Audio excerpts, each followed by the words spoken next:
Okay, so you have decided to conduct a collaborative innovation project to solve one of your R&D problems. How many external partners do you need to invite for the success of this project? That's a good question. And the short answer, it depends.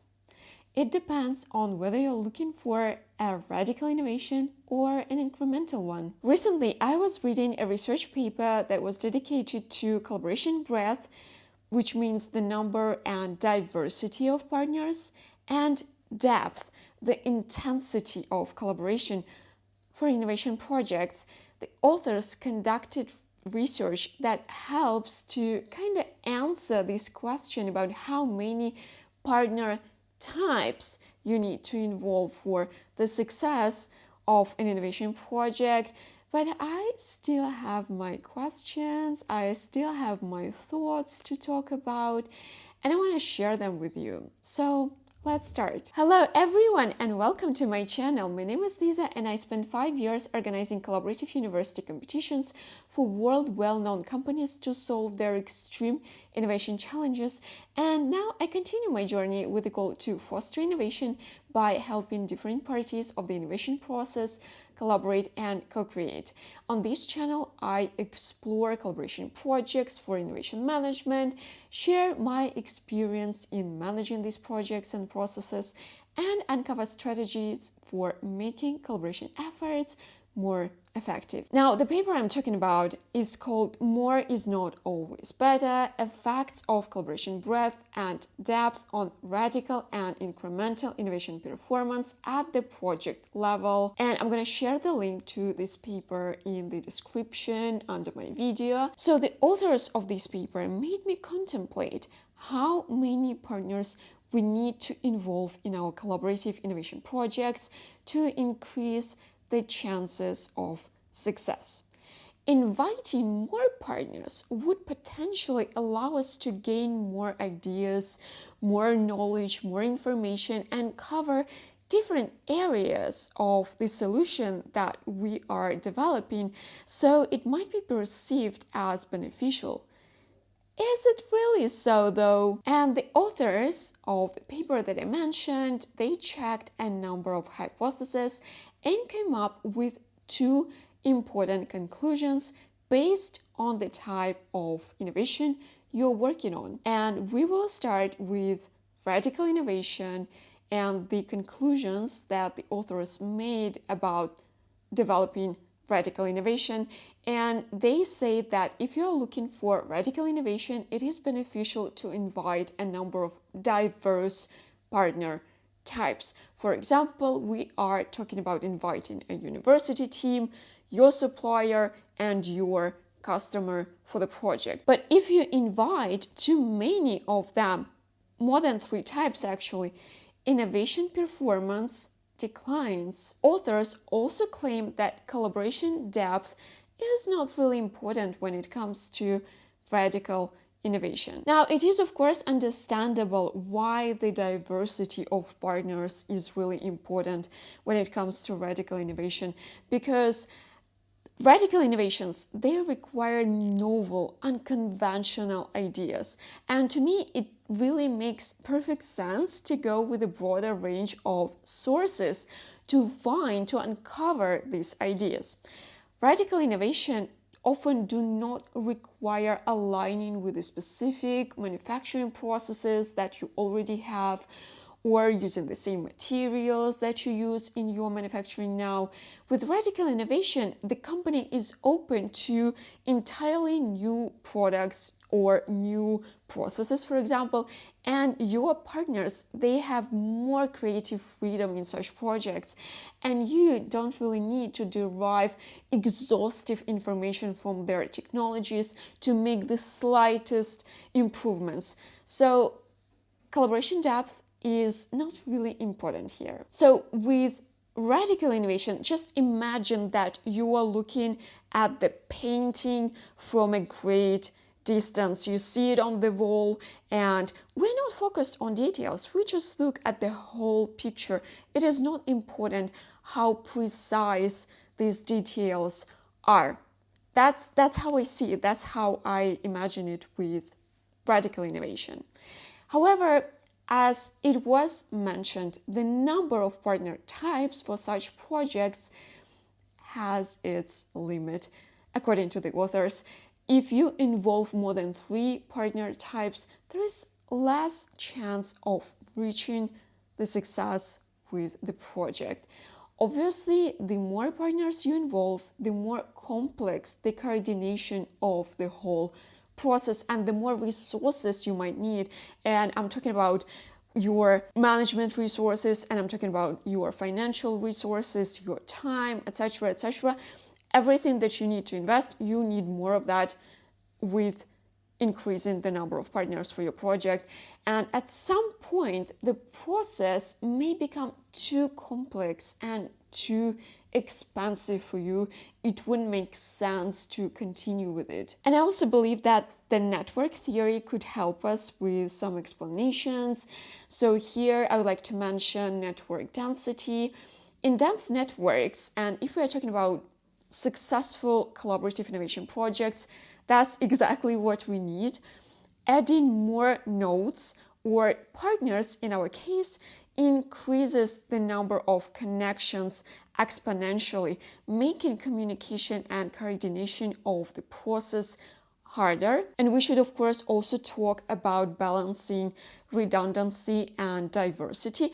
Obviously, we want more diverse partners who can provide more diverse ideas. However, if we involve too many of them, it can lead to redundant or conflicting ideas, which may slow down the decision-making process. And even though the authors mentioned that collaboration depth doesn't really influence radical innovation performance, it doesn't mean that you should completely forget about strengthening bonds with your project partners.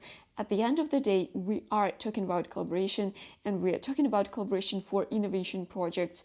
And here, strong connections with long processes, I believe, is something beneficial for us. There is another question that I have though. The authors talk about partner types, but what about the number of partners of the same type? Can we involve 5 or 10 university teams, for example, basically one partner type, and not lose in innovation performance? And I can only tell from my experience that for some projects that we had at the company that I worked with before, we invited a large number of university teams, more than 3. And I can't really say that these projects were entirely successful, unfortunately.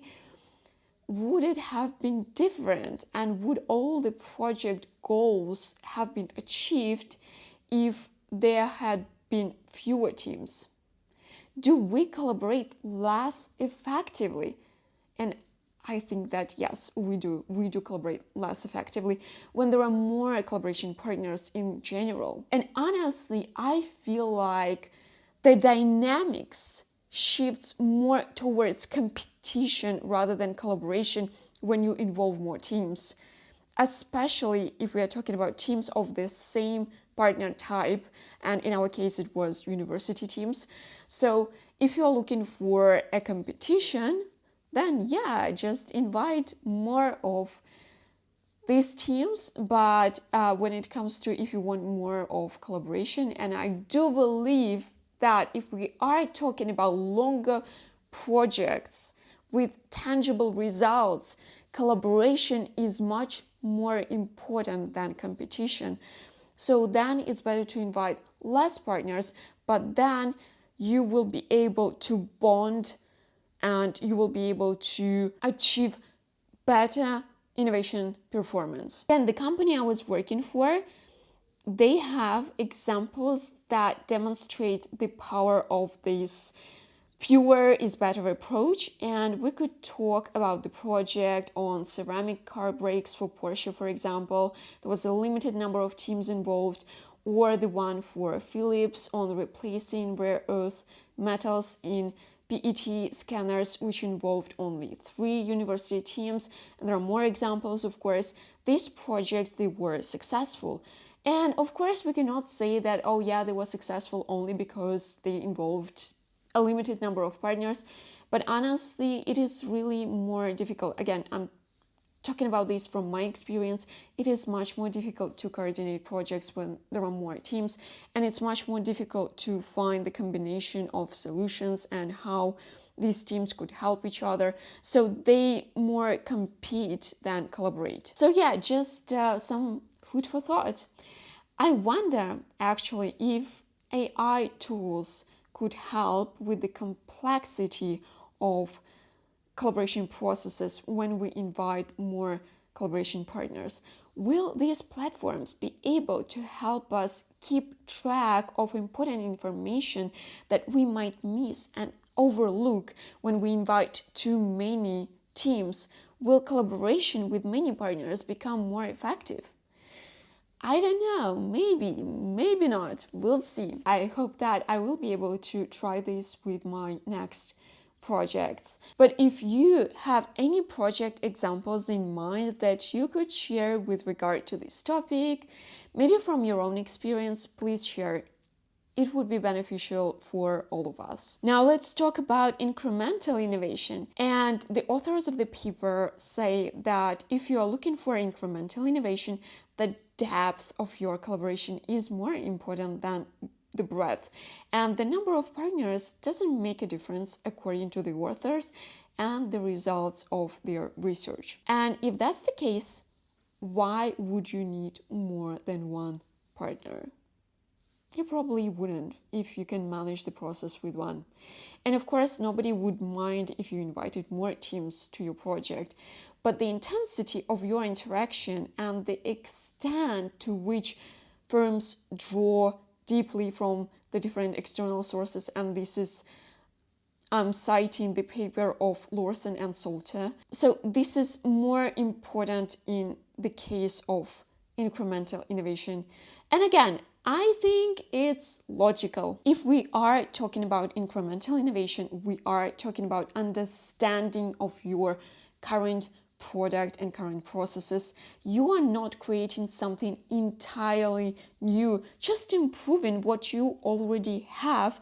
You probably don't need a pool of fresh ideas. If the partner, your partner, is aware of the details of your production and you are aware of their research capabilities and their technologies that they can offer, if you have already built this trust between each other, it would be easier and faster to successfully complete the project if you just work with them.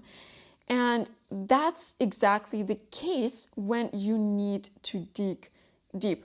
And I do believe that incremental innovation projects are a perfect chance for you to utilize your long-term relationships with partners, including universities.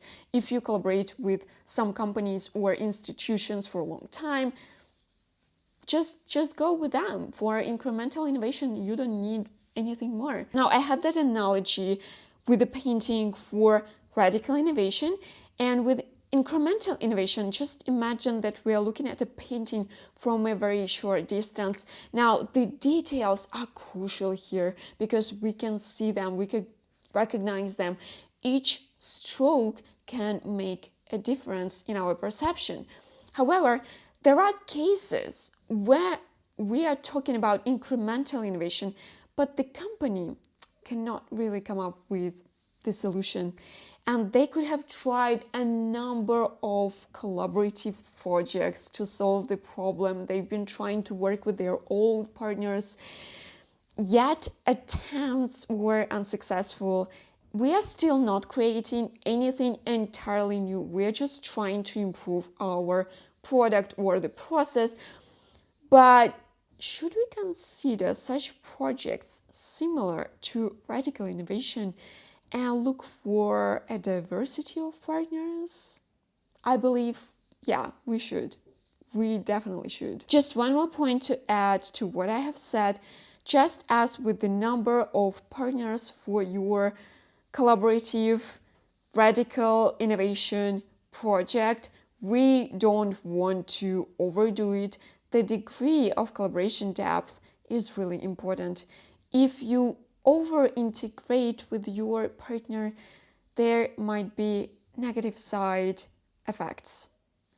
You might open up a little too much, and yeah, there are some consequences to this.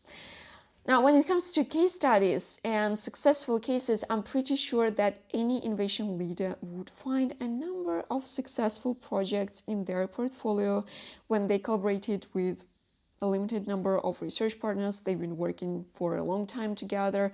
They know each other very well, and they kind of deeply go into their technology to find what can help to improve their product. So yeah, they've been working with some research teams for years, and they constantly improve their products via this collaboration. So yeah, I hope that I helped you a little bit with this topic of how many partners you really need to successfully complete your collaborative innovation project. And as I said, when it comes to radical innovation, the more diverse partners are, the better it is, but you don't want to overdo this. And for incremental innovation, it doesn't really matter with how many partners you work, but it is better to dig deeper with them. So yeah, I just hope that any innovation project that you are going to conduct will be successful. I wish you good luck with this, and I hope to see you next time with the next video, and have a good one. Bye!